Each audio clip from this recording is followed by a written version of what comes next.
आपण एक बटाटा कापून घेतलाय उभा, एकदम बारीक उभे स्लाइस करून घेतले. त्यामध्ये एक अंड, 2 चमचे मैदा, चवीनुसार मीठ आणि 2 चमचे पाणी टाकणार आहे आपण आणि छान मिक्स करून घेऊया. अगदी थोडीशी हळद, एकदम थोडीशी टाकली आहे.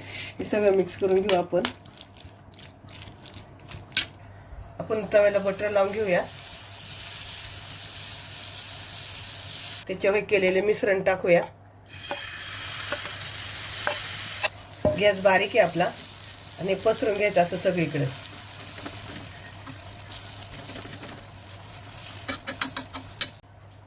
यावर आपण थोडेसे चिली फ्लेक्स टाकूया. अगदी थोडेसे टाकायचे सगळीकडून आणि थोडेसे हर्ब्स टाकूया. इथे 3 ते 4 मिनिटासाठी आपण झाकण ठेवून घेतलंय.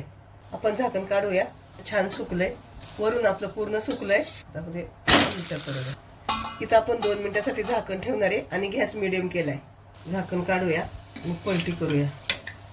हलतंय जरा ते, आपण काट्याच्या साईडने पलटी करूया. इथे आपले शिजले.